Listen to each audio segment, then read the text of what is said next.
Bem-vindo ao Gastro Talks, onde falamos como encarar as doenças gastrointestinais além da farmácia.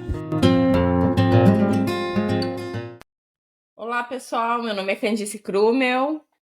Meu nome é Estela Marini. E você está escutando eu vendo Gastro Talks, né? Hoje nós vamos falar um assunto que a Estela quis falar muito, que é, afinal, o que devo comer para ter saúde digestiva? Se vocês não sabem, a Estela estuda bastante isso, então é um assunto que ela gosta de falar bastante. Então hoje eu vou deixar a Estela brilhar aqui no podcast. Estelinha, nós vamos começar do começo, né? Assim, qual o padrão alimentar que é mais estudado para essas doenças que a gente trata, tá? Do trato digestivo, que parece ter maior benefício? Perfeito. É uma alegria hoje estar falando de um assunto que é tão importante. Lembrando que o tubo digestivo, ele é a maior superfície de contato do corpo com o meio externo. Isso é uma coisa muito importante, Candice. Antes, né, de ser gastroenterologista, eu achava que fosse a pele, né? Não, a gente aprendeu que era pele. Exatamente. Só que uma vez que a É. gente conseguiu se aprofundar e conhecer melhor o tubo digestivo, hoje nós sabemos que, por exemplo, a superfície de contato do intestino delgado, como nós já falamos em outros episódios, se nós fôssemos abrir todas as velocidades e se nós fôssemos realmente, como se fosse assim, espalhar toda a superfície de contato do intestino delgado, do intestino grosso, de todo o trato gastrointestinal, o tamanho, a dimensão, ela é muito grande. Só o intestino delgado seria o tamanho de uma quadra de tênis, só para vocês terem uma noção. O quanto realmente o tubo digestivo, ele é a principal forma que nós nos comunicamos com o meio externo.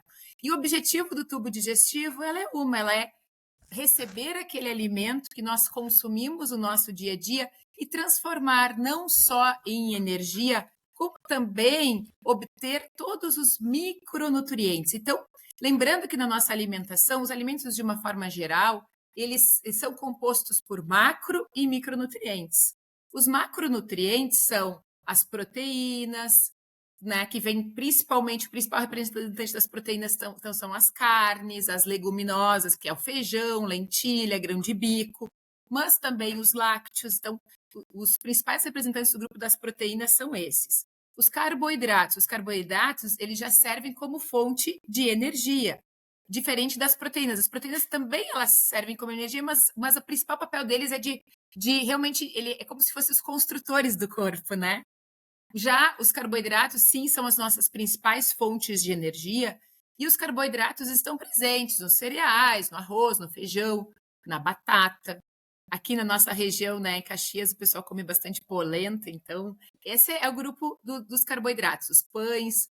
E no terceiro grupo vem realmente as gorduras, os lipídios, que estão presentes também, né, em alguns alimentos, por exemplo, as proteínas, como quando vem, por exemplo, da carne, ela já tem intrínseco a gordura, mas também tem algumas frutas que têm gorduras, aí se divide em saturadas, insaturadas, mas a gente não vai falar sobre isso, Abacate, né? coco, né? Exatamente. E aí vem um quarto grupo que é, então, os macronutrientes, os principais são esses, carboidratos, proteínas e os lipídios. E aí na vem verdade, assim, como tu falou, todos eles dão energia, né? Mas eles dão energia de formas diferentes. Eu acho que as vias metabólicas que o nosso corpo usa para tirar energia são diferentes. Então, os carboidratos realmente eles dão aquela energia mais rápida, né? Até porque a digestão e a absorção do carboidrato é muito mais rápido que a digestão e a absorção da proteína e da gordura, né? Exatamente. Então, por isso até que eles... Porque assim, se quebra glicose a gente consegue usar logo, né? Já a energia que vem das proteínas e das gorduras dependem de reações dentro do nosso corpo para tirar a energia delas, não é uma energia direta, né? É muito mais complexo, né? Uhum. A obtenção de energia através de carboidratos, através de proteína e de gordura. Por isso que realmente as principais fontes, realmente, como realmente energia rápida é o carboidrato. Pois bem, então os micronutrientes também são essenciais e eles são fontes de vitaminas, então Então, esse quarto grupo são dos micronutrientes, né? Exatamente, que é aquela parte colorida da nossa alimentação. Os principais representantes são as frutas, os legumes e delas nós podemos obter a maior parte dos nutrientes, dos micronutrientes e também dos sais minerais. Então, realmente, é muito importante nós entendermos do quanto cada um desses macro ou micronutrientes tem um papel importante na nossa alimentação. Então, Candice, existe um padrão alimentar que seja o ideal? Existem padrões muito bem estudados nas diferentes doenças digestivas. E nós temos a maior, aliás, grande parte da literatura médica fala muito dentro das doenças intestinais, das doenças gastrointestinais, principalmente na esteatose hepática, né? Então, para quem tem gordura no fígado, para quem tem problemas intestinais, focadas justamente, um padrão alimentar mais focado na saúde da microbiota, parece ser a alimentação do Mediterrâneo. Então, aí nós pensamos... Que todo mundo fala, mas que pra gente é difícil fazer, né? Exatamente. Todos os anos, inclusive nos Estados Unidos, eles fazem um ranking do padrão alimentar que mais tem embasamento científico como promotor de saúde, não só de doença cardiovascular, mas de saúde como um todo. E pelo 4º ano consecutivo, a dieta do Mediterrâneo é a número 1 no ranking. É a campeã. Né? É a campeã. Mas a pergunta é, Thais, como que eu adapto, já que nós não temos o salmão do Mediterrâneo, né? Já que nós não temos... E assim, ó, guria, azeite de oliva é legal, mas é caro, né? Claro. Tu vai pegar o óleo de cozinha ali, é R$5, R$6. O azeite de oliva é R$30. E com uma miligramagem muito inferior, né? E se tu pegar o azeite de oliva mais barato, se pegar um tipo top das galáxias, é muito mais caro, né? Então, realmente não é uma coisa barata, né, pra gente fazer. Claro que a gente tem que fazer, acho que, escolhas, assim, mas de um ponto de vista geral, os alimentos, assim, que não fazem tão bem costumam ser mais baratos, né? Com certeza, os ultraprocessados, eles são produzidos em larga escala e eles realmente têm um custo menor. Mas eu sempre, quando eu tenho, né, quando eu converso sobre isso com os meus pacientes, eu costumo discutir a seguinte ideia: será que realmente é gastar mais ou será que, na verdade, eu estou investindo na minha saúde, entregando um combustível melhor para o meu corpo? Porque o alimento é isso, né? É o nosso combustível. Vamos começar a botar uma gasolina ruim no carro. No primeiro momento, tu vai dizer, é bom para o meu bolso, tá, mas a longo prazo, o que vai acontecer? Pode ser que naquele momento não dê pane total, mas a longo prazo. Lembrando justamente dessa ideia, né, Candice, que saúde é construção. Então, a longo prazo a gente vai gastar mais com o mecânico, né? A gente vai gastar mais na farmácia, enfim. Então, realmente, quando possível, vou comer o alimento orgânico. Claro que tem estudos que mostram que mesmo que eu não consiga comer o legume, a fruta orgânica, é melhor eu comer uma que tenha agrotóxico do que não comer. Isso já tem... A literatura, ela é muito clara em relação a isso. Óbvio que é melhor, quanto menos agrotóxico eu ingerir, melhor. Mas isso não quer dizer que, porque eu não tenho a fruta orgânica, então eu não vou comer fruta. É muito importante essas adaptações. Então, ok, eu não moro no Mediterrâneo, como eu posso adaptar para essa alimentação? Tem como fazer uma dieta mediterrânea brasileira? Isso foi um tema de uma das aulas do Gut Brain, do congresso que teve em abril, né? Que foi um congresso muito interessante. A doutora Lara, uma nutricionista que eu admiro muito o trabalho, ela deu essa aula. Dieta mediterrânea brasileira. E qual foi a principal mensagem dela? E eu acho que uma das nossas dificuldades realmente é, então, o que eu vou colocar como fonte de proteína, já que eu não tenho lá o salmão do Mediterrâneo, e a nossa principal fonte de proteína no Brasil acaba sendo a carne, principalmente a carne vermelha. Então, a adaptação sugerida é que a gente passe a ingerir mais leguminosa. Claro que lá na dieta do Mediterrâneo, tu vai ver que não tem feijão, mas nós temos o nosso maravilhoso feijão como fonte de proteína. E aí tem nela, ela reforçou também como que eu torno o feijão de mais fácil digestão. E tem muito a questão do fitato aqui envolvida, de nós deixarmos de molho. Eu acho que explica o pessoal o que é fitato. Exatamente. Então, fitato é uma substância que tem no grão de feijão, das leguminosas, mas principalmente do Na feijão. verdade é em várias leguminosas, não só no feijão, né? Isso, então, para começar, o que são as leguminosas? As leguminosas é o grupo em que está presente, então, os feijões dos diferentes tipos, né? Carioca, preto, vermelho, branco, e aí tem o azuki também, lentilha, grão de bico e ervilha. Esses são, né, os principais componentes desse grupo que a gente chama de leguminosas. As leguminosas, então, elas têm carboidrato, sim, mas elas são excelentes fontes de proteína. As leguminosas, especialmente os feijões, ele tem na sua composição a substância chamada fitato.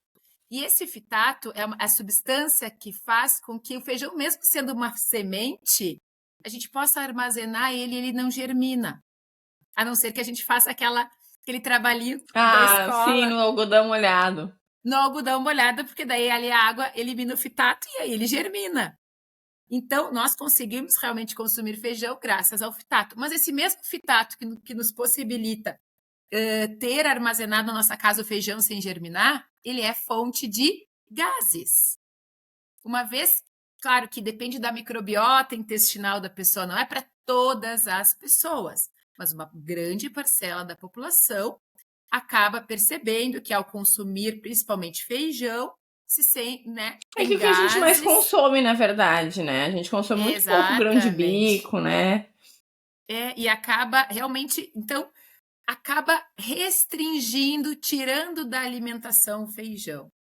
Então, o que os estudos mostram?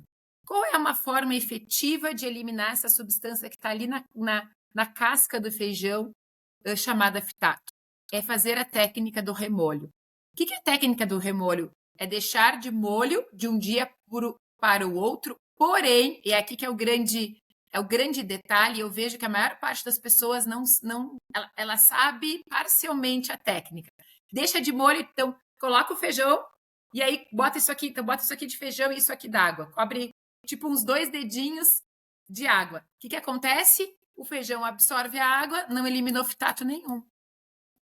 A técnica do remolho é: eu vou cozinhar 500 gramas de feijão, eu vou deixar ele de molho de um dia para o outro em 1,5 litro d'água. Então, como se fosse a proporção 1:3, uma proporção de feijão para 3 d'água, para essa técnica realmente do remolho ser eficiente e eliminar essa substância. Não, e essa Isso água ela tem que ser trocada, né? Na hora de cozinhar, tu não pode cozinhar com essa água, né? Porque essa água tu exatamente, vai estar com fitato, né? exatamente. Aí na hora de cozinhar, retira essa água, coloca uma água nova e cozinha. E aí, uma outra sugestão também que eu levo para os meus pacientes é assim: mas mesmo assim, fiz a técnica do remolho bem certinha e mesmo assim me deu muitos gases. O feijão preto. Tenta o vermelho, tenta o carioca, tenta outras opções de feijão.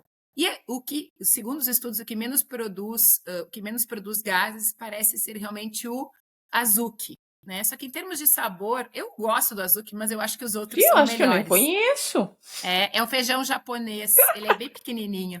Talvez em Santa Eu Cruz acho que não eu nem tenha chego conheço. ainda, Não, mas eu ele. acho que. Não, e talvez assim, ó. Porque, na verdade, eu distendo um pouquinho com feijão, mas é um feijão que eu como em casa, porque, né, a Uhum. gente, né, faz, né, coisa, então, em casa pra mim tá tranquilo. Então, eu como feijão quase todos os dias, mas quando eu saio, eu não costumo comer feijão no restaurante.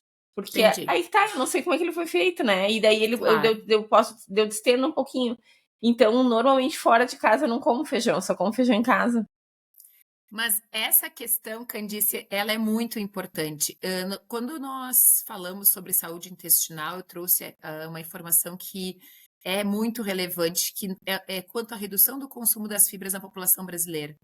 E o feijão, segundo o estudo da Federação Brasileira de Gastro, ele é o alimento, ele é o principal fonte de fibra do brasileiro até anos atrás.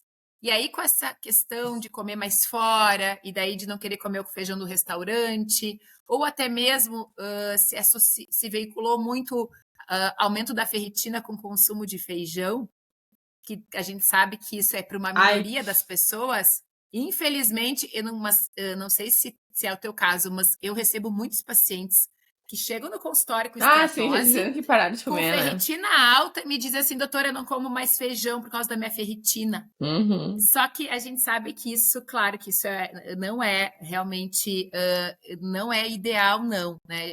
Quando a gente, no podcast sobre esteatose, a gente explicou sobre esse aumento da ferritina na esteatose, né?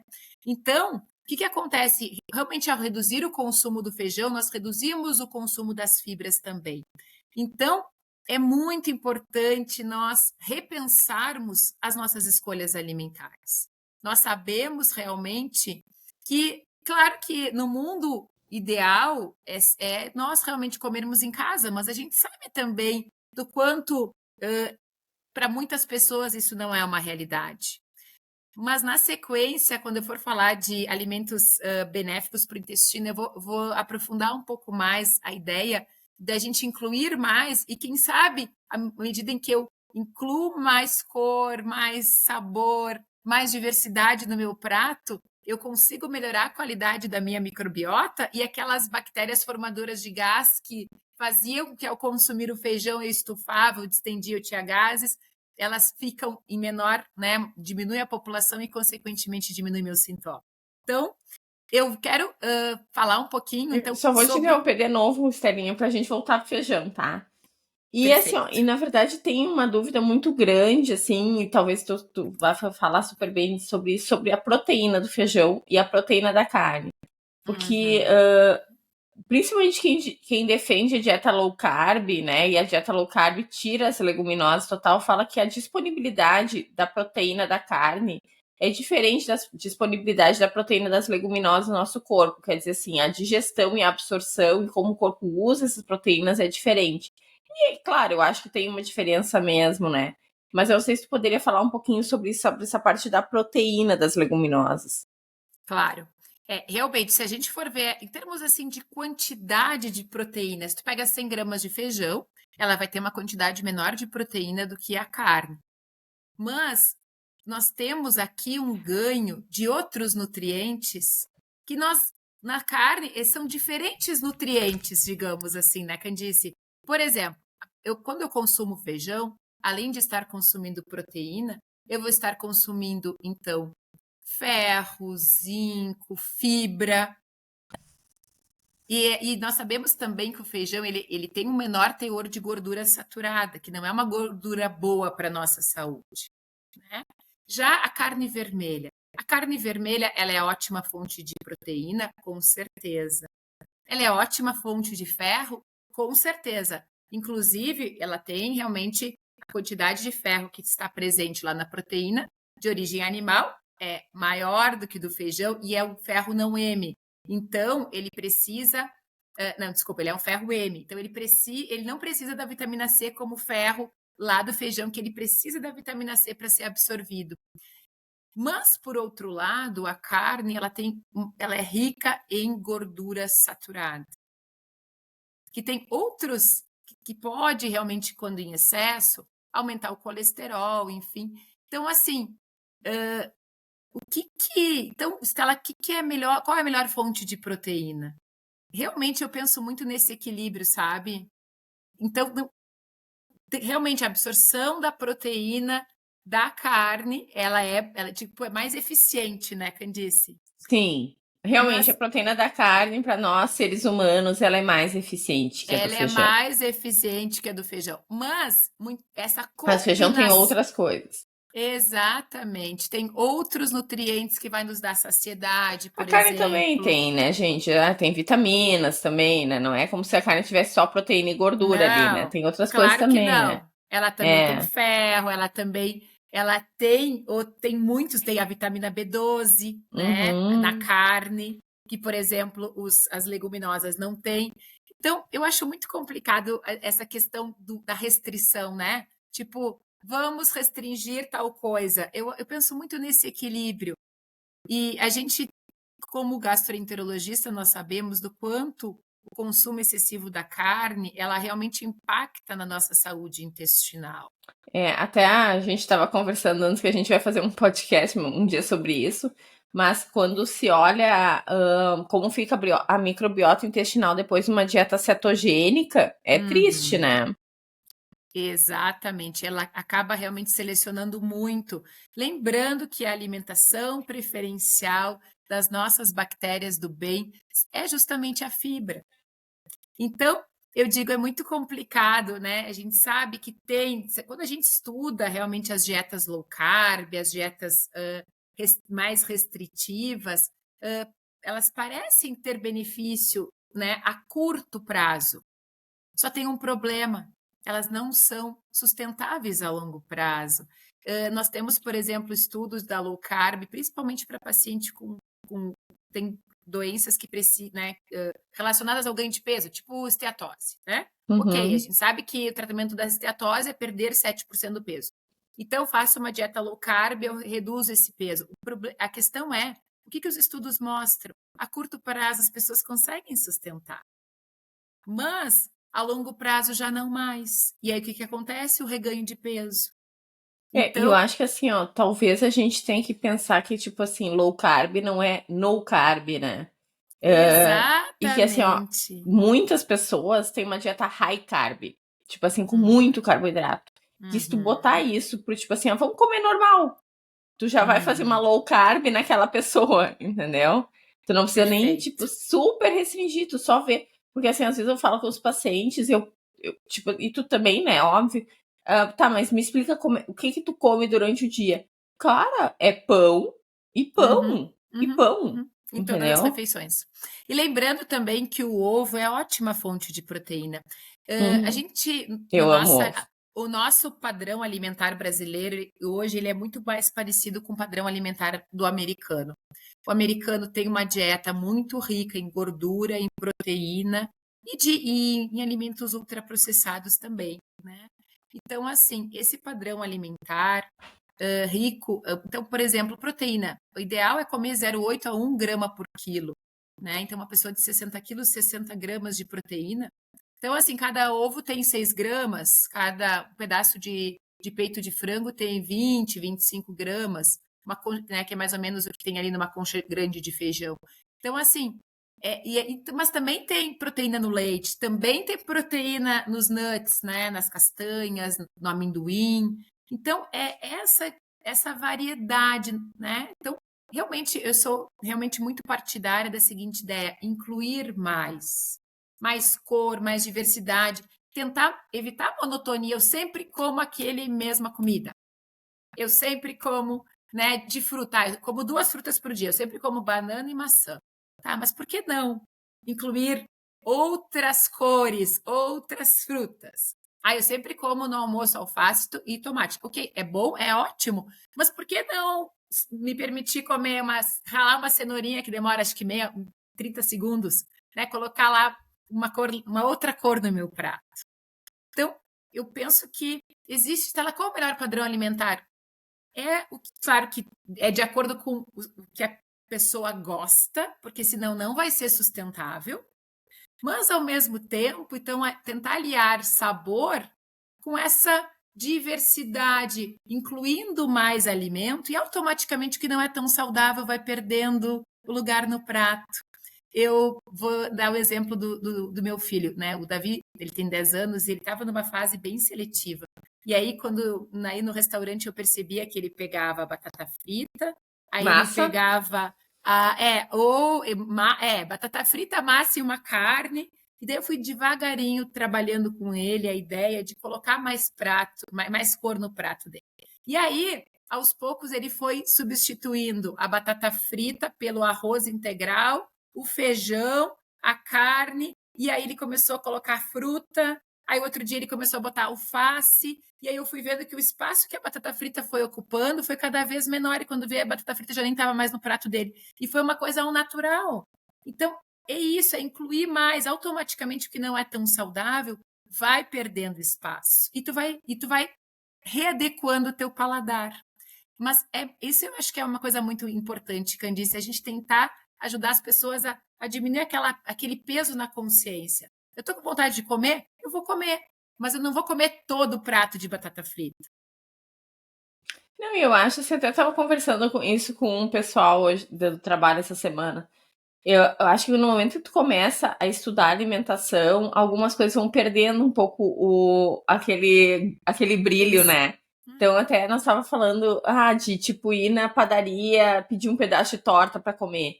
Claro que isso assim é legal e tudo mais, mas eu falo pra esse cara, mas eu não tenho vontade de fazer isso, entendeu? Porque assim, tem aquele açúcar, mas não é um negócio que hoje em dia me deu uma vontade de fazer isso. Porque eu olho aquele pedaço de torta pra mim é um negócio meio vazio, né? Não, sabe? Então, Entendo. e claro, eu acho assim que se eu tiver um dia, tipo de tarde, chovendo, frio, ai, que vontade de comer uma torta, eu vou lá e vou comer, porque eu não como isso todos os dias. Mas não é uma coisa que me dê vontade de fazer, sabe? Porque assim, não sei, não dá, sabe, né? Não faz mais sentido Não faz nesse mais momento. sentido, isso aí. Mas isso eu acho que é algo muito legal da gente estar conversando hoje, que é bem isso, a gente ter consciência, não sair na compulsão abrindo a geladeira e comendo qualquer coisa. Quando eu tenho a consciência do impacto do que eu estou colocando, né, que eu estou entregando para o meu tubo digestivo, que isso é uma atitude de autocuidado. Eu estou cuidando melhor ou não tão bem de mim. E o meu corpo, se eu não estiver cuidando tão bem dele, ele vai falar. Ele vai comunicar ou sob a forma de refluxo, ou estufamento, ou problema intestinal, a gente já sabe disso. Que é a principal motivo do tubo digestivo emitir o alerta que vem o sintoma é avisar: oi, essa comida não tá legal. Não, é muito engraçado Cuida da é, mastigação. quando a gente pergunta para os pacientes, tem algum alimento que tu acha que, né, desencadeia teu sintoma? A pessoa fala, tal coisa. E às vezes a pessoa tem vários sintomas. E tu fala assim, tá, e tal coisa tá associada com coisa também. Também. E, também. Daí, tu vê assim a ficha caindo assim, né? Tipo assim, essa coisa não me faz bem. Toda vez que eu como isso, eu tenho dor de cabeça, eu tenho azia, eu tenho isso, eu tenho aquilo, né? Então, assim, frequentemente eu atendo pacientes com problemas intestinais, de intestino irritável, uma vida inteira, assim, de come, estufa, distende, desconforto, de diarreia, de constipação, e que já fez praticamente de tudo na vida, né? De termos de tratamento, já usou praticamente todos os probióticos, já tratou SIBO e já fez assim, ó, já consultou mais ou menos uns 15 médicos. E aí, quando eu pergunto, como é a tua mastigação? Ah, doutor, eu como muito rápido. E como é que tá o teu ambiente no momento da refeição? Ah, eu como assistindo vídeo no celular. Opa! Será que eu estou, à medida em que eu estou comendo rápido, né? Eu não estou triturando a comida, eu estou pulando a etapa mecânica. E eu estou lá com a minha mente lá na luta e fuga, porque eu estou lá na guerra, lá na faixa de Gaza. Como que vai estar o meu tubo digestivo? Ele está preparado para receber aquela comida? A gente já conversou aqui que no modo luta e fuga ele não está. Ele está preparado para correr, porque ele acha que amanhã vai ter um ataque aqui. Vai chegar a guerra no Brasil nem Uhum. amanhã, né, Candice? Ele acha Nem que amanhã. Não, agora. tu tá vendo a guerra tá aqui, né? Então, No teu cérebro, tu tá vendo aquele vídeo, a guerra tá aqui. exatamente. E eu cada vez mais eu entendo que o básico bem feito é o que faz a diferença em grande parte das vezes. Às vezes, assim, o paciente está fazendo o shot enfim, de uma coisa super complexa, né? Gourmetizou um monte de alimentação, buscando realmente nessa mudança saúde, quando na verdade a gente tem que dar um passo lá atrás e reavaliar. É bem isso. Como é que está a minha mente no momento da refeição? Como é que está a minha mastigação? E claro que as minhas escolhas também elas são importantes. É um conjunto, né, Candice? Como a gente sempre E eu acho fala. isso aí que a gente já falou em outras, né? E eu acho que essa parte ela é muito, muito importante para aqueles pacientes, principalmente que têm doença do refluxo, e aqueles pacientes que sentem que, tipo, tem má digestão, né? Eu acho que isso aí é Perfeito. muito, muito importante para esses pacientes que têm principalmente sintomas altos, assim. que depois de comer essa parte ali, eles ficam assim, o negócio fica parado, fica voltando, eu sinto que eu estufo, eu sinto que não faço a digestão direito, eu tenho desconforto na barriga. Eu acho que essa parte aí é muito importante, principalmente, talvez assim, o paciente tem diarreia, tá? Não vai mudar muito. Mas para esses pacientes que têm esses sintomas pós-alimentares, é muito importante isso. Às vezes é muito mais importante do que o que tu comeu. Com certeza, mas também para os pacientes com esteatose, né, não esquecendo deles, Sim. A gente sabe o quanto realmente nós temos o centro da fome e da saciedade. O centro da fome, né, o principal hormônio liberado é realmente a grelina, e já o da saciedade, nós temos pelo menos seis anorexígenos, né? Que daí a leptina, o GLP-1 e uma vasta gama aí. E mesmo assim a grelina ganha de todo mundo. E aí, o que acontece? Só que é que demora, né, para os anorexígenos serem liberados, mais ou menos de 15 a 20 minutos. Então, se eu estou mastigando a comida, comendo devagar, tem muito mais chance de eu estender mais o tempo e dar tempo do meu organismo liberar a quantidade de GLP-1, né, que é o Ozempic, é o análogo do GLP-1, né? Então, realmente nós vamos né? Nós temos as ferramentas de nos autorregularmos. Então, olha o benefício dessa etapa. E assim, ó, isso é muito porque isso que eu te falei, quando a gente fica estudando essas coisas, a gente muda também a nossa cabeça. Às vezes, eventualmente, eu como rápido, porque às vezes a gente tem que comer rápido, não tem tempo, né? E daí, às vezes, tipo assim, eu comi e eu ainda tô com fome quando acabou a refeição. Eu penso assim, cara, eu vou esperar. Eu vou esperar um pouco para ver se é fome mesmo ou se é tipo assim, ainda não deu ali o recado sabe? Eu vou esperar se daqui meia hora eu ainda tiver com fome, eu pego mais alguma coisa para comer. Isso né? E normalmente, meia hora depois tu não tá mais com fome. Não. Mas olha só, vou te dar um outro exemplo. Quando a gente come bife aquilo, tu te serve mais de uma vez? Não. Não. Tu pega o teu prato, tu seleciona, tu organiza, né? De preferência metade colorida, verde, um quarto proteína, um quarto carboidrato, né? Que seria um prato balanceado. Passou na balança, pesou, comeu. Comeria mais. Tu não volta lá para te servir. Mas então, isso é uma dica boa quando a pessoa realmente está buscando perder peso. Deixa as panelas longe, não deixa ela na tua frente. Tem muito menos chance de tu levantar, ir até o fogão te servir de novo, do que se tu tiver ali a comida fácil acesso. Eu sempre digo para meus pacientes, na tua frente, quem sabe deixa a salada. Essa sim, salada verde, deixa ela ali. Se eu tiver vontade, eu vou lá e como mais uma saladinha. Mas, realmente, esse ato de ir até o fogão e servir de novo, a gente não costuma fazer. É muito interessante isso, né? É que nem a história do pipoca. Tu tá ali com um pacote de pipoca, tu vai comendo. Não, vou pegar um pouquinho e vou deixar lá longe. É impressionante o nosso cérebro no piloto automático. Nosso cérebro quer acabar as coisas, né? Tu pega o pacote de bolacha, exatamente. Tu quer acabar aquele pacote de bolacha, né? É muito difícil tu tá com o pacote na mão, comer uma e agora não vou mais comer, né? Por isso que o ideal é isso, estabelece a porção. É isso aqui, é esse pedacinho de chocolate, o resto tu guarda. Porque tu tá mandando a mensagem pro teu cérebro, porque se tu deixa ele à vontade dele, então esse equilíbrio ele é muito importante. E aí, nesse momento, eu vou falar um pouquinho sobre, né, dar um spoiler, a gente já falou isso em outros episódios, mas quais são os alimentos que eu tendo uma determinada doença, eu devo comer mais ou devo evitar, né, Candice? Que é realmente... Só voltar um pouquinho, Stella. Tipo assim, o negócio é dieta mediterrânea. Perfeito. Tu acabou a dieta mediterrânea brasileira. Isso. Então, a dieta mediterrânea brasileira, basicamente, é a sugestão, né? Proteína, feijão. Exatamente. O restante, então, é bem importante essa tua pergunta. Então, vamos ter uma ideia, assim, de um prato de alimentação mediterrânea brasileira, né? Isso. Seria justamente incluir mais como fonte de proteínas leguminosas, já que nós não temos, né, tanto acesso, assim, aos peixes, né, que o povo do Mediterrâneo tem. Tentar reduzir o consumo da carne vermelha. Mas, gente, se alguém tiver acesso a peixe, vai em frente, né? Tu mora lá em Santa Catarina e na tua cidade, tipo, tem muito peixe, taca ali ficha, né? Perfeito.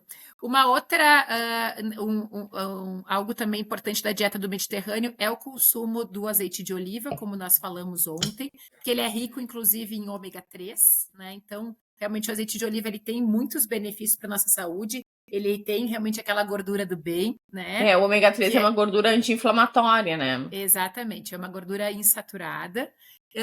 Mas, além disso, também o consumo das oleaginosas, né? Então, vem aí as castanhas, as nozes, como principalmente ali nos lanches. Então, eles realmente têm muito esse hábito, né? De realmente desse colorido no prato. A base da dieta do Mediterrâneo são as frutas, as verduras e os cereais integrais, né? Esse é a base da dieta do Mediterrâneo. E aí, Então, assim, para junto. carboidrato, deixa eu ver, para carboidrato, então seria bom as frutas, né? Exatamente. E cereais integrais. É isso? Isso. Sim, isso aí. O arroz integral. Claro, Aí viria. oleaginosa também tem Uhum, carboidrato, né? uhum, Não é? perfeito. Seriam essas as indicações. E sobre a bebida alcoólica. Então, a bebida alcoólica é uma questão É cada vez uma questão mais. controversa, né? Exatamente, porque a dieta do Mediterrâneo, a clássica, ela incluiria uma Um taça de cálice de vinho, vinho por né? dia. Isso, um cálice de vinho. Mas cada vez mais na literatura se tem, não vou te dizer, não se tem mais sugerido, porque cada vez mais se entende que não existe uma dose segura de álcool. E o álcool tem outros malefícios para a saúde, né? Então, o resveratrol que está lá presente, a gente consegue no suco de uva, né? É que eu Através acho da também ingestão assim, das ó. Se frutas. a pessoa me falar assim, ó, que toma um cálice de vinho por dia, isso aí não vai ligar nenhum alerta, assim. O problema é que Uhum, normalmente não é só um cálice de vinho por dia, e uhum, normalmente final de semana acaba sendo mais do que isso, né? Então, perfeito. assim, se realmente a pessoa beber um cálice de vinho por dia, né, tipo de verdade verdadeira, eu acho que não liga alerta nenhum, né? Uhum, Agora, e talvez até faça bem. Talvez até faça bem. Agora, a gente sabe que normalmente não é só um cálice de vinho por dia, que final de semana é mais. Então, isso aí que é o grande problema, que normalmente não é um cálice de vinho por dia. Quem foi que me falou?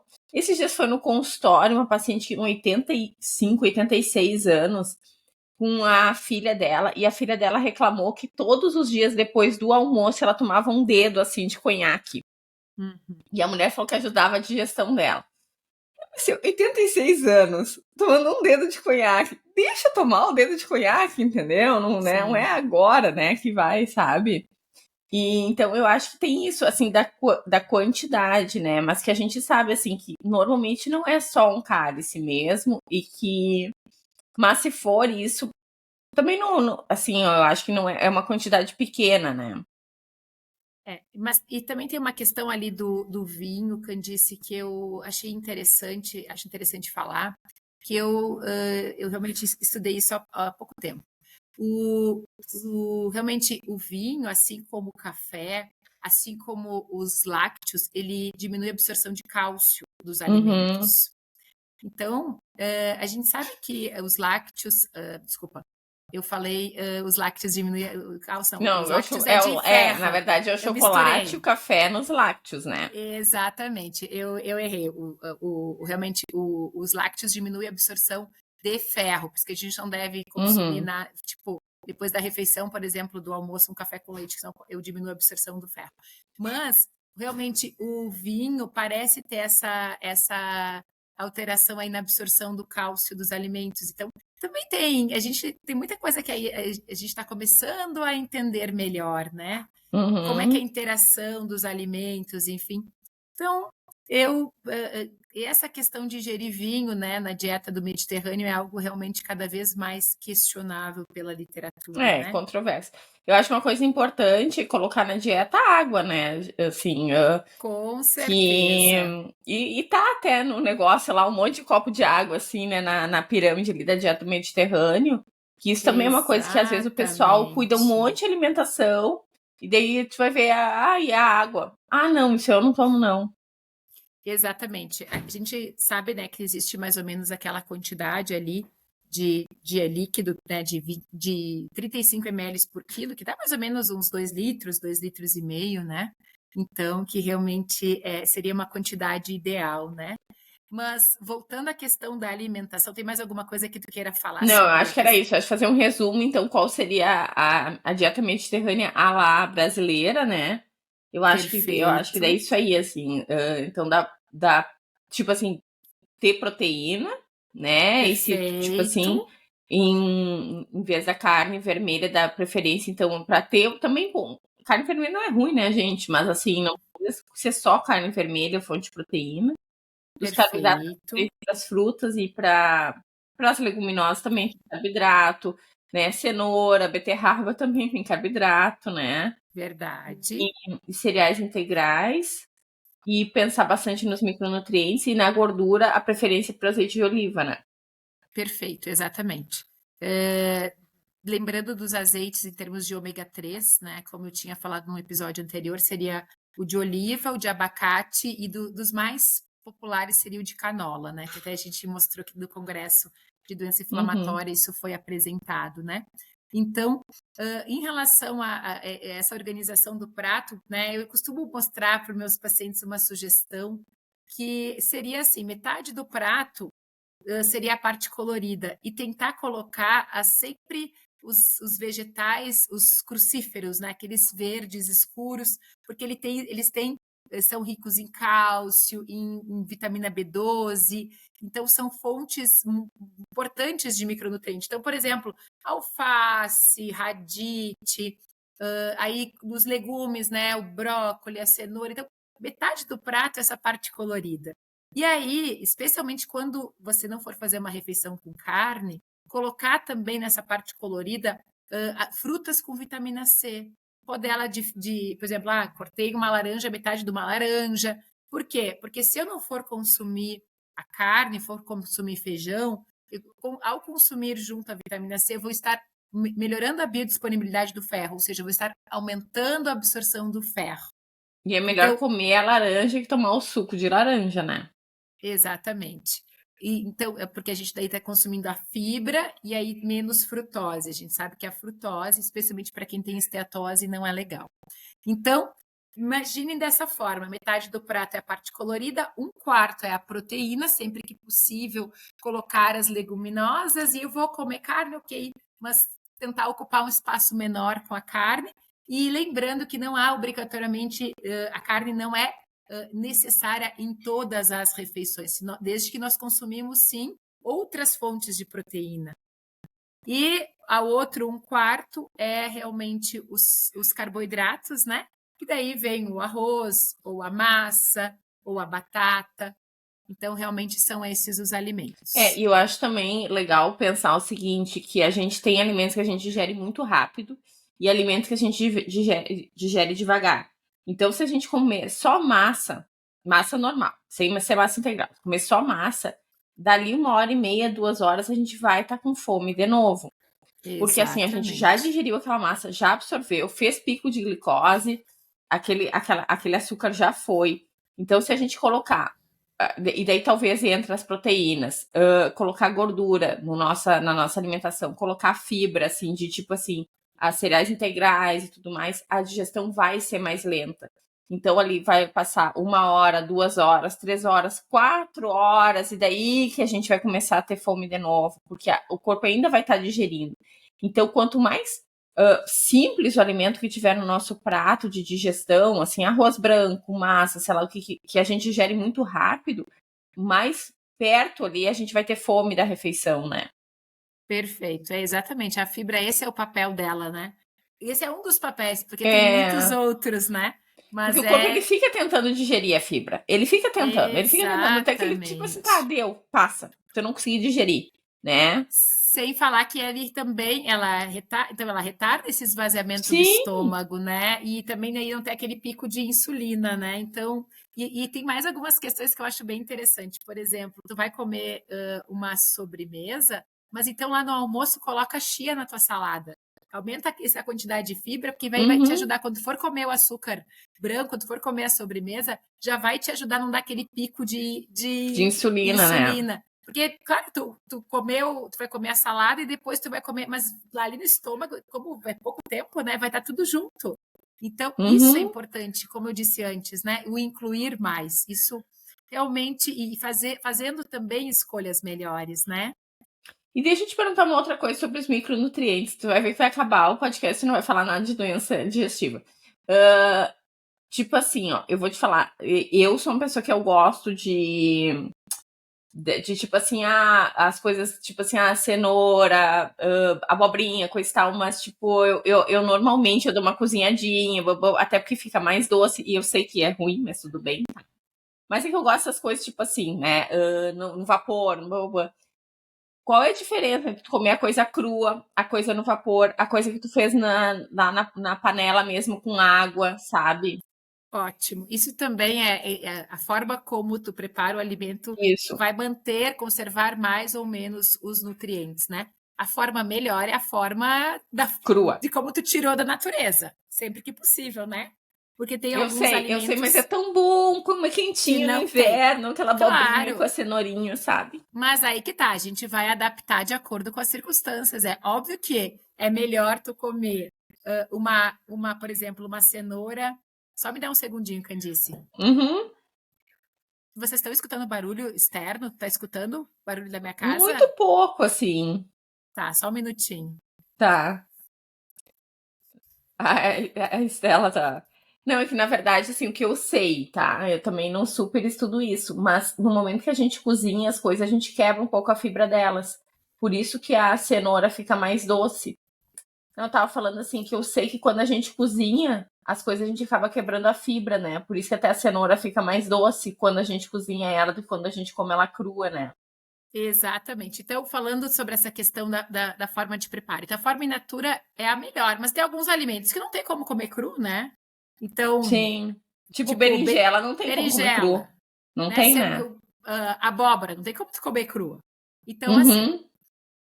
quando eu for, então, escolher a forma de preparo, tem uma forma mais saudável ou menos saudável? O vapor é uma forma boa, mas parece que se tu conseguires colocar o mínimo de água possível, cozinhar mais no vapor mesmo, é melhor. Consegue Uhum. realmente conservar mais os nutrientes, né? Sobre tu grelhar, a questão do grelhar aí é O bem pretinho é ruim, né? questionável na literatura, depende a forma como tu grelha, mas aquela parte, aquela casquinha, aquele pretinho, realmente ele parece não ser tão boa.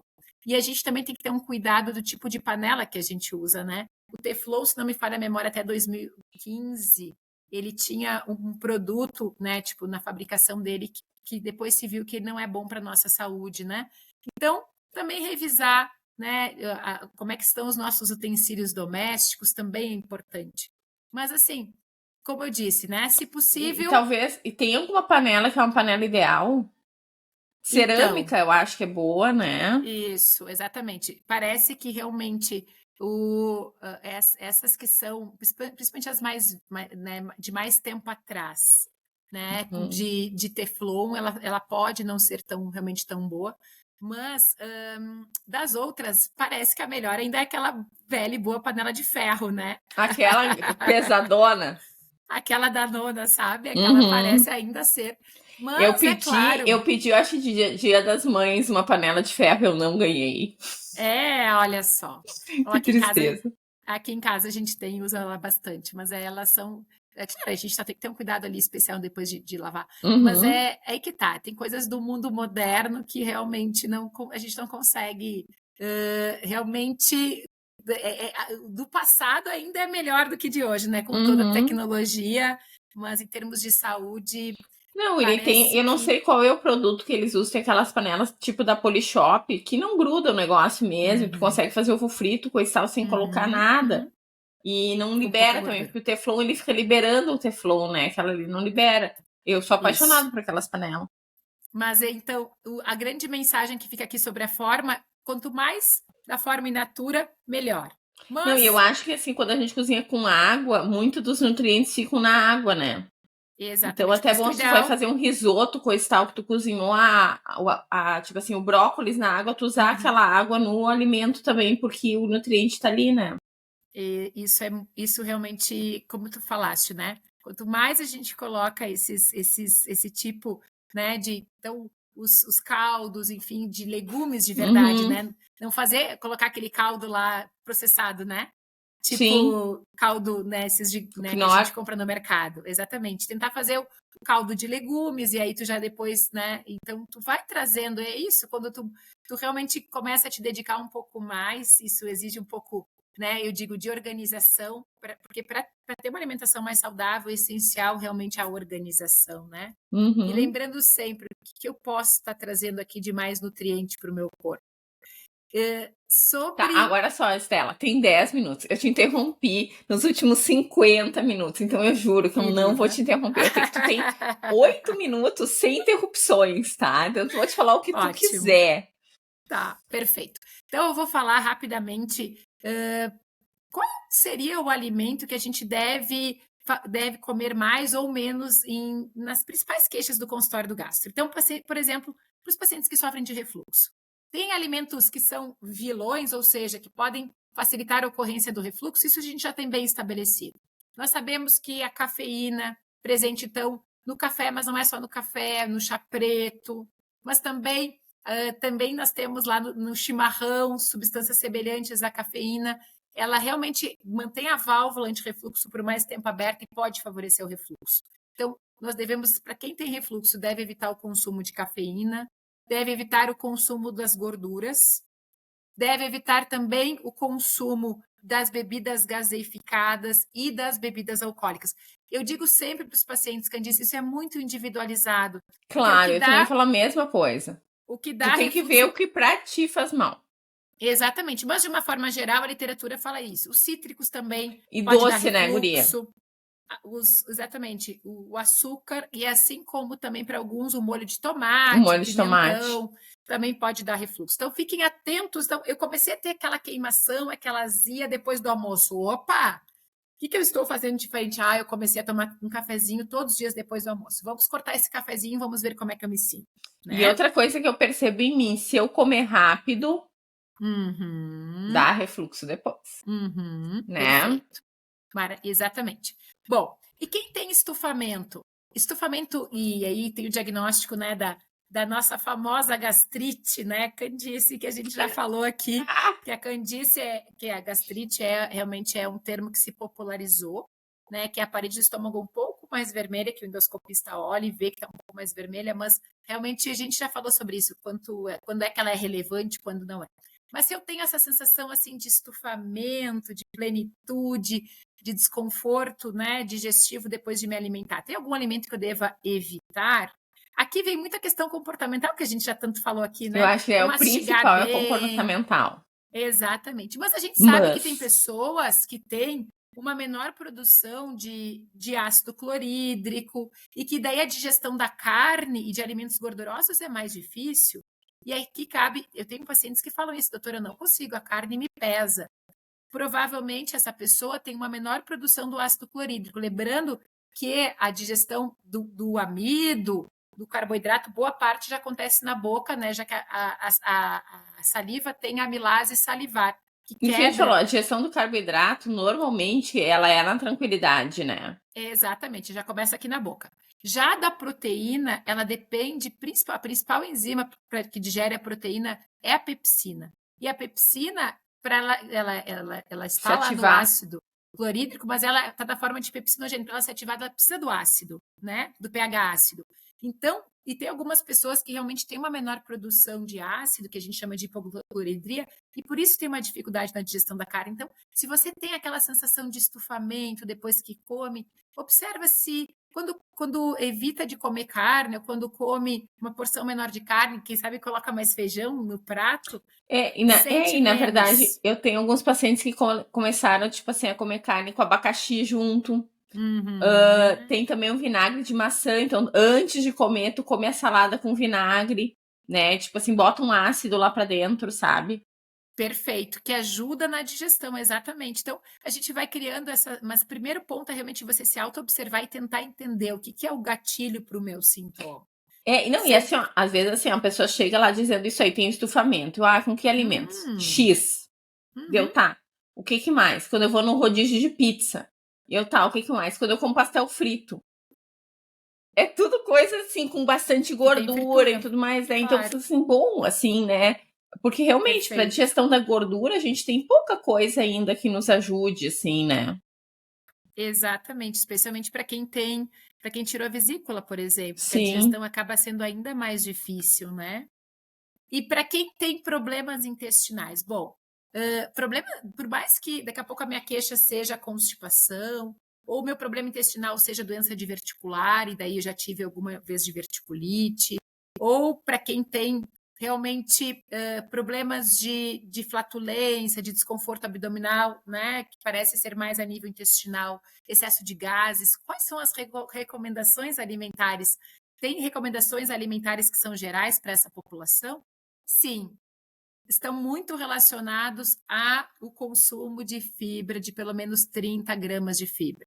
Então, tanto para a prevenção de câncer de intestino, quanto para constipação, quanto para desbiose, que é aquele desequilíbrio na flora intestinal, até mesmo os pacientes com diarreia, né, Candice? Antigamente, na diarreia, nós cortávamos a fibra da alimentação. Hoje a gente sabe que não, a fibra é necessária, especialmente no A paciente com diarreia, a solúvel, fibra né? solúvel, que ela Isso. absorve a água e faz o bolo fecal, Na né? verdade, a fibra insolúvel ainda tem que cuidar, né? Porque pode piorar o quadro. Então, assim, a casca das frutas, alface, essas coisas, isso ainda tem Isso, que cuidar, né? Mas a fibra solúvel, eu falo para os pacientes, a fibra solúvel, ela meio que joga pro meio, né? Porque, assim, quem é isso. constipado, ela chupa água ali, aumenta o bolo Uhum. fecal. E para quem tá com diarreia, ela Perfeito. chupa água também, entendeu?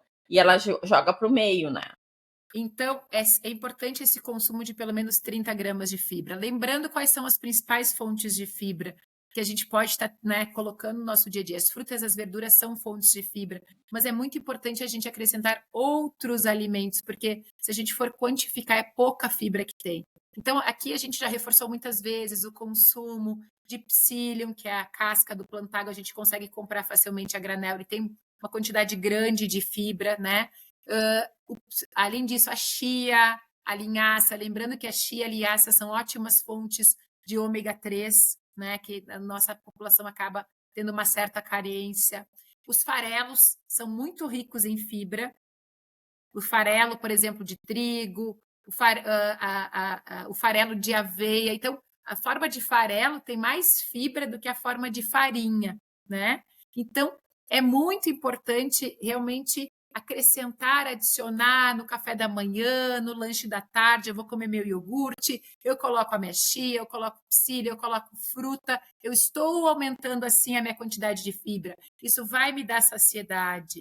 Então, além de estar nutrindo melhor a minha microbiota, eu vou estar trazendo mais nutriente para o meu corpo, e além disso, isso vai aumentar a minha saciedade, isso vai facilitar que eu consiga manter ou até mesmo perder peso, já que eu vou me manter mais tempo saciada, né?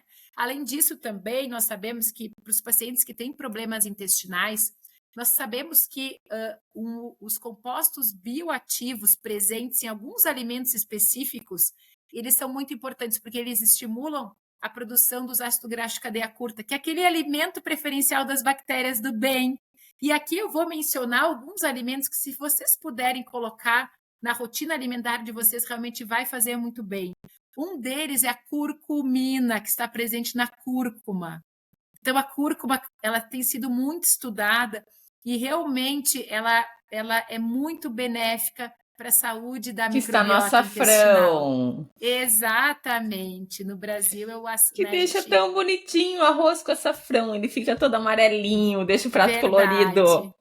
Além disso, um outro composto bioativo que está presente, então, né, nos vegetais, que é muito importante para a saúde da microbiota, é o esse nome eu tenho que ler, porque ele é difícil, Hum, sulforafano, que está presente no brócolis, né? E uhum. aí, principalmente o brócolis, eu sei que para alguns dá gases, enfim, mas tenta devagarinho introduzir o brócolis na sua alimentação. Também ele é um alimento importante para a saúde da microbiota. Os O chá verde polifenóis, também é, os né? polifenóis Isso. presentes no chá verde também estimula a liberação, a produção dos ácidos graxos de cadeia curta, que são muito importantes como alimento das nossas bactérias do bem. Quanto E os mais... polifenóis estão no cacau também, né, guria? Exatamente. Além disso, também, o alho tem compostos, né, sulfurados que são muito bons, que são benéficos para a saúde da nossa microbiota intestinal. E por último, as cascas das frutas, especialmente a casca da maçã, que tem quercetina. Ah, não, se tu falasse da banana, Não, da maçã. A casca da maçã, ela tem quercetina, que também é um composto bioativo que ajuda na produção dos ácidos graxos de e a cadeia curta. quercetina é legal porque ela é um micronutriente que ela meio que ela inibe a proliferação de bactérias que são ruins, assim, patogênicas para o nosso intestino, sabe? Perfeito. E hoje se fala muito de modulação intestinal, né? Então, quanto mais se estuda a modulação, mais se entende que o primeiro passo é nós olharmos para o que nós estamos colocando no nosso prato. Como é que nós Na estamos verdade, não alimentando? tem como tratar intestino sem ver alimentação, é impossível. Por isso que eu fico tão revoltada nos congressos de medicina. A Estela já foi comigo no congresso de medicina, eu fico revoltada, entendeu? Porque se fala muito de ficar tratando o intestino e não se fala da nutrição, entendeu? E não tem como tratar o intestino sem ver o que está entrando lá para dentro. E sem falar do eixo cérebro-intestino, né? Que é a parte Exatamente. emocional, Deu me revolta, é o eu começo a me sono. revoltar, assim, né? E fico bem louca. Eu digo, é por isso que eu não consigo mais fazer. Minhas consultas, elas duram cada vez mais tempo, porque não tem como eu cuidar, né, da candice, né, da saúde intestinal da candice, sem saber como é que ela está dormindo, o que ela está colocando no prato, como é que está a mente no momento, na maior parte dos dias, no momento da refeição. Não tem como. Então, essa ideia de modulação, isso é para nosso dia a dia, não é assim, vou fazer um tratamento de um mês para modular meu intestino. Isso é o que eu coloco todos os dias no meu prato, como é que eu cuido da minha saúde, como é que está o meu autocuidado, eu estou tendo tempo para cuidar realmente de mim ou acionei o piloto automático, né? O modo deixa a vida me levar e nem penso nas minhas escolhas, eu vou só pelo caminho mais curto, né? Então, eu penso muito que cabe essa reflexão, que realmente ter boa saúde digestiva, eu sempre falo isso, é uma construção, gente. Não existe um alimento mágico, não existe um comprimido mágico, que eu vou tomar esse comprimido. Suplemento mágico, O suplemento mágico não existe. É esse equilíbrio.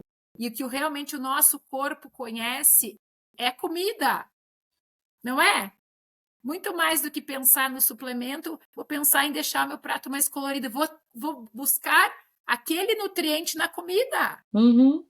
Então, eu realmente penso muito nisso, que a gente cada vez se concentre mais, né, nessa ideia, e que a gente vai dando, e eu digo que isso também, Candice, quando a gente melhora o nosso comportamento alimentar, a gente inclui mais, né, e automaticamente não é não comer coisas não saudáveis, não é não comer ultraprocessado, mas é consumir menos, eles não são mais a base da minha alimentação. Eu vou estar mostrando isso para os meus filhos, e a gente vai estar trazendo essa informação para as próximas gerações. Que, na verdade, é uma informação que nossos pais não tiveram, só que, assim, eu acho que tanto os teus pais quanto os meus pais, por virem do interior, eles tinham uma coisa muito já intrínseca, o que fazia bem, o que fazia mal, né? Se eu vou ver o prato dos meus pais, até hoje em dia, é um prato muito saudável, Perfeito. né? Só que eles não tinham essa informação que a gente tem hoje em dia, era uma coisa meio instintiva deles, né? Mas como realmente eles tinham uma inteligência muito grande, né? Se a gente pegar a alimentação ali, principalmente antes da Segunda Guerra Mundial, era uma alimentação muito instintiva e muito boa. Depois da Segunda Guerra Mundial, o negócio é uma degringolada, mas tudo bem. Eu acho que os médicos começaram a se meter. Mas é a questão da industrialização mesmo e da facilidade, né? E estamos fechando uma hora, viu? Verdade. Não, já fechou o tempo, sim. Então, de mensagem final, há sempre a mensagem que a gente, quando fala de alimentação, finaliza, né? A gente termina. É a seguinte ideia: descascar mais, desempacotar menos, tentando realmente deixar o prato cada vez mais colorido. Eu lembro que quando eu fui trabalhar, fui conversar com o pediatra sobre introdução alimentar, ele falava ter sempre no prato 5 cores, né? Eu acho que esse é um modo prático. E outra coisa que eu acho que é ouvir o corpo, né? Tipo assim, laranja faz muito bem, ok. Daí tu vai comer laranja, tem uma azia desgraçada depois de comer laranja. Bom, pra ti não faz tão bem, né? Exatamente. Então, sempre ouvir o teu corpo. Não adianta dizer, tu pegar um artigo ali que diz que tais coisas fazem bem, quando tu come aquela coisa, tu se sente mal. Não, pra ti não faz bem, né? E outra questão ali importante, por exemplo, do feijão que eu falei antes, né? Daqui a pouco, nessa fase que eu tô realmente com desbiose, tá tudo desorganizado, eu não consigo comer feijão. Mas Tá aí tudo eu bem. fui incluindo fibras, eu fui colocando mais chá verde, eu fui colocando outros nutrientes, e daqui a pouco eu vou testar o feijão de novo, fazendo a técnica do remolho direitinho. E aí, isso acontece muito frequentemente. Antes eu não conseguia Muito! tolerar. E agora que eu tô com a minha microbiota saudável de novo, eu consigo. Então, tentar assim não excluir um alimento e dizer, não, esse aqui nunca mais na minha vida. Não, calma. Nesse momento, o meu intestino, o meu estômago não está aceitando esse alimento. Mas quem sabe? Quando, por exemplo, eu estou acima do peso, a gente sabe que o refluxo está muito associado ao ganho de peso, né? E a gente sabe que perder 10% do peso reduz muito o sintoma do refluxo. Daqui a pouco, se eu estou acima do peso, eu não consigo realmente comer laranja que me dá azia, me dá refluxo. Mas uma vez que eu adoto hábitos alimentares, eu perco peso, eu posso tentar comer a laranja de novo e vejo como é que eu me sinto agora. Então, eu penso muito nisso, da gente da autoobservação, como bem tu falaste, né, Candice? Isso aí. Então tá, pessoal, era isso. Nos sigam nas redes sociais. O meu arroba é candiceclumel.gastro. E o meu é Estela, com S mudo, Marini Gastro. Mandem sugestões de pautas, né? E todo domingo, todo não, a cada 2 semanas, domingo de noite, a gente posta aí um podcast, tá certo? Beijo, Estelinha! Até a próxima! Beijo, até a próxima! Tchauzinho! Tchau, tchau!